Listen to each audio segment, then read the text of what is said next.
Hello, Smithsburg Middle School. This is Mrs. McCallion in the library, and I wanted to take just a few minutes to talk to you about how to use some of our databases that are offered to you on the WCPS Library Resources portal page. And you can see that's where I am right now. And I'm going to show you how to use World Book Encyclopedia today. You can see that's just a little bit down the page here. I'm going to go ahead and click on World Book. And remember that if you're at school, that's really all you have to do. You'll be seeing the page that I have right now. But if you are at home, please remember that you need to have your username and password. You can get that from the library, or many of your teachers have it. And don't forget, it's also in our Google Classroom that we share together for the library. So we're here at World Book's main page, and we're going to click on Student. There is an option for kids, but that's a little more elementary, so we'll stick with student since you're middle schoolers. And that's going to take you to World Book's main page. And you can see right here in the middle is the search bar. I'm going to go ahead and show you how this works by searching for Anne Frank. I know that you've been studying Anne Frank in English class. You've been reading her diary and learning just a little bit about the war. So I typed in her name. I'm just going to hit enter. And World Book is going to give you a list of all the resources that it has on Anne Frank. Now, World Book lists your findings by relevance. So the articles at the top are going to be the most relevant. You can see we have a biography here of Anne Frank. We've got another article about her diary.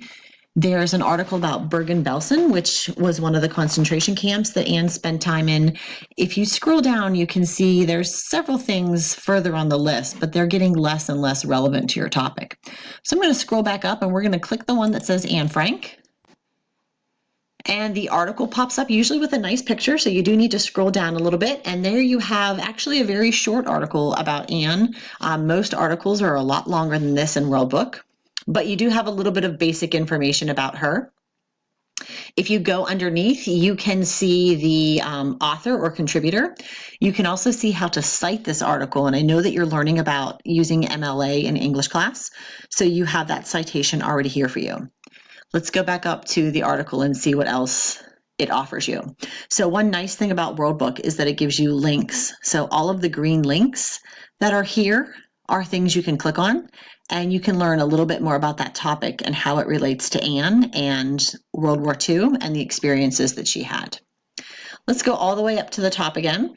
So right now we're in the tab that says article. If you move over just a little bit, there's a tab that says images, videos, and audio. You can go ahead and click there.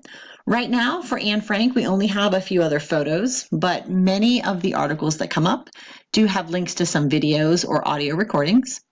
If you click on the tab that says related information right next to that, it will take you to some websites. You can see here is the Anne Frank Museum. If you click on magazine articles, there might be a few of those that pop up as well.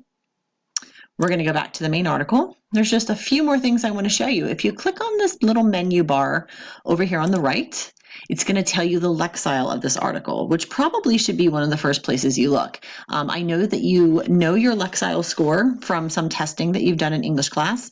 Now remember, we are in World Book students, so most of these articles are going to be very appropriate for you. But if you find one that's difficult to read, you might want to check the lexile. If it's a little high, you might think about going back to your search results and looking at some other things that might be not so challenging to read. We can go ahead and click out of there. And then right next to that is the settings wheel. And it has a really nice options in there for you. So for example, let's say this was a lot longer article and you didn't have a chance to read it at school during class. You can go ahead and save that. You can share it if you have email. You can print it if you have that option with your teacher. Let's go down here to text to speech. If you have your headphones with you or you're in a location where it's okay to have some noise around, you can click on the text to speech and it will read it to you, which is a really nice option. So those are just some of the basic functions of World Book. There's a lot of other really neat things that it offers you, and I'd love to take some time and show you. So if you have any questions or you want to learn more about World Book or some of our other databases, stop by and see me in the library. I look forward to seeing you.